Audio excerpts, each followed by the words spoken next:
Opa! Olha quem está aqui comigo, gente, para fazer esse programa acontecer, doutora Andressa. Seja bem-vindo. Bem-vindo ao nosso programa, viu?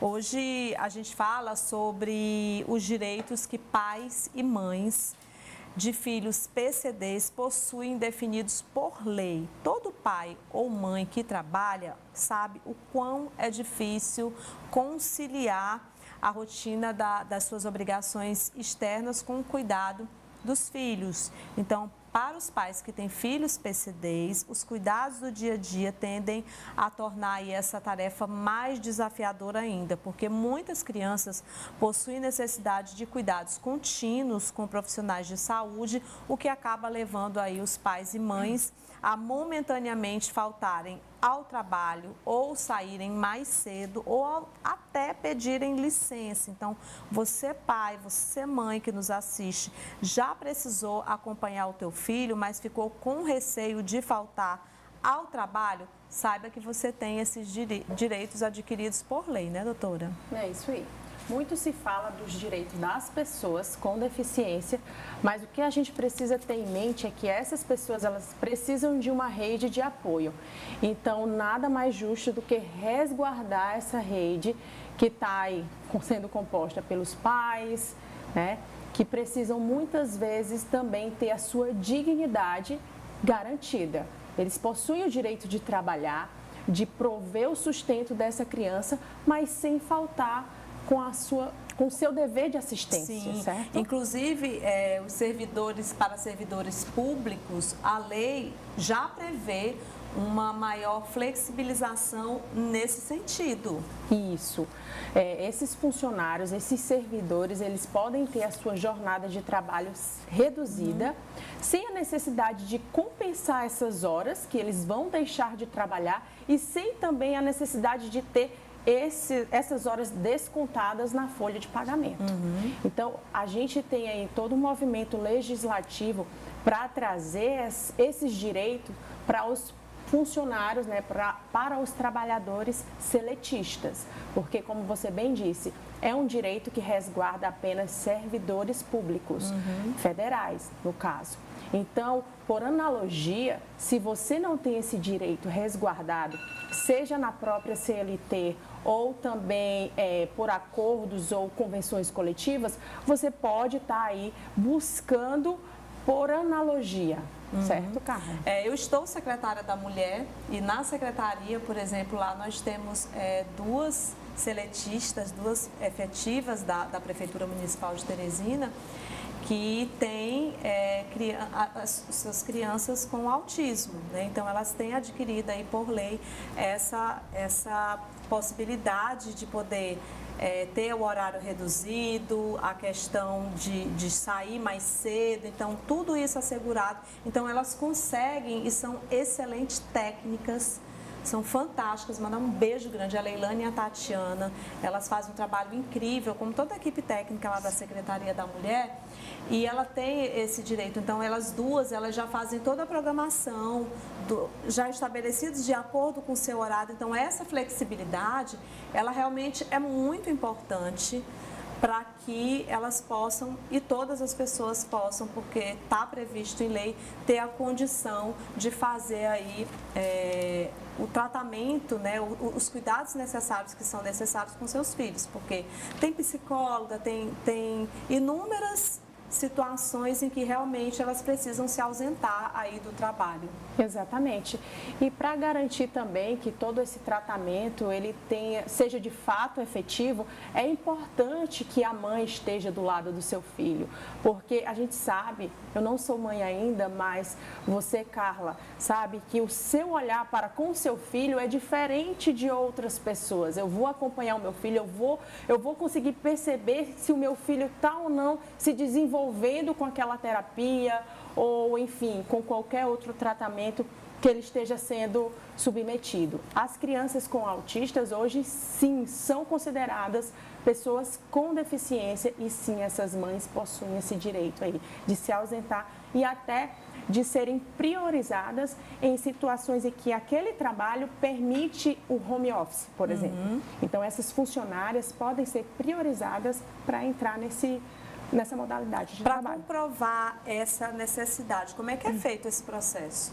É preciso que esses trabalhadores, seja homem, seja mulher, apresente para o seu empregador um laudo médico, certo? Algumas instituições, elas exigem que esse laudo seja emitido pelo próprio INSS, mas aí vai depender do local de trabalho em que esse empregado esteja inserido. Então, o documento primordial para a concessão desse direito, desse abono de faltas, da isenção de qualquer desconto em folha, vem decorrente da apresentação de um laudo médico. Lembrando que no caso de mães e pais de crianças no espectro do autismo, porque o autismo ele não é uma doença, é uma condição, né?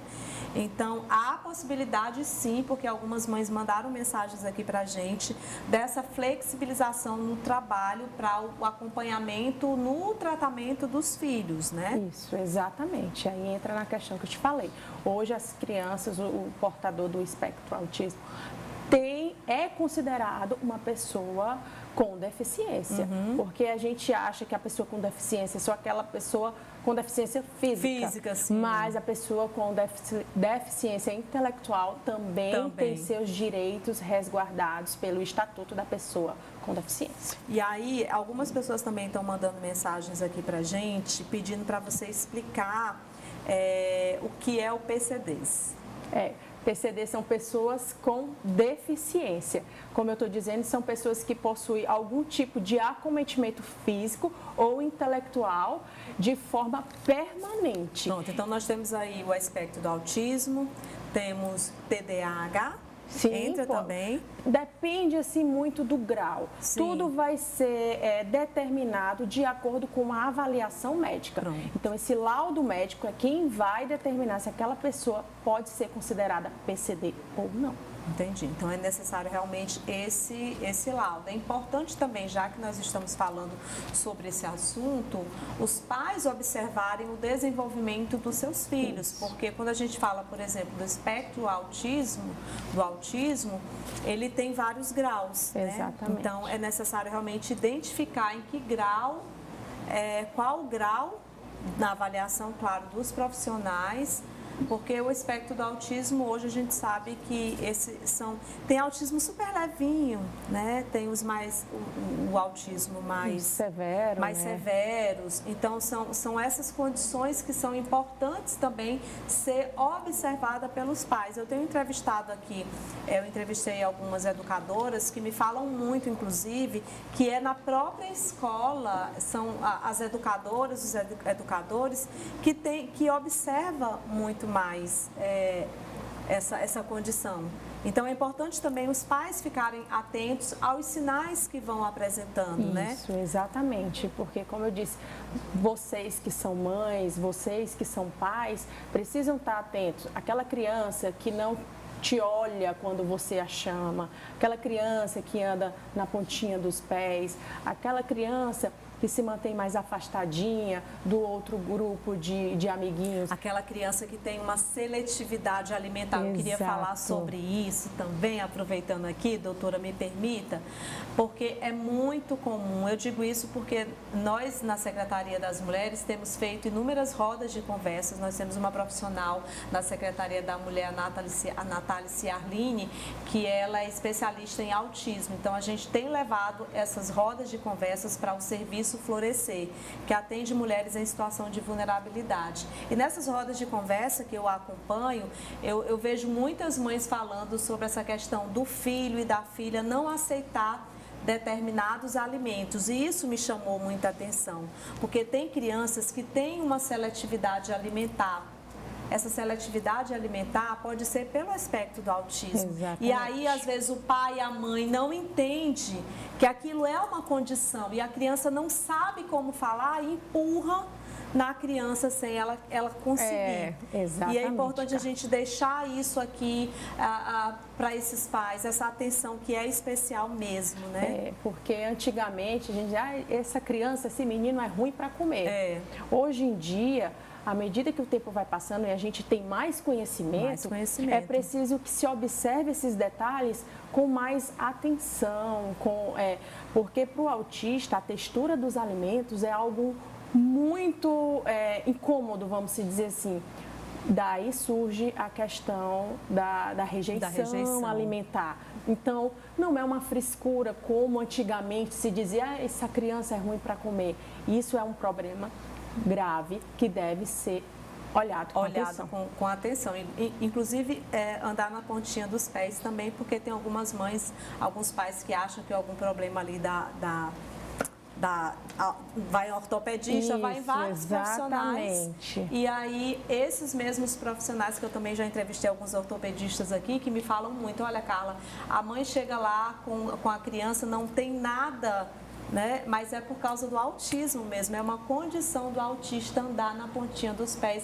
Então, são várias situações que a gente vai vivenciando em casa, no dia a dia, que os pais precisam observar. Lembrando que, por lei, é garantido às pessoas com crianças com PCD, com pessoas que têm essas condições realmente no trabalho, de poder ter aí essa flexibilização, né? Isso. Obrigada, viu, doutora? Eu que te agradeço. Volte mais vezes. E esse foi o quadro Meu Direito.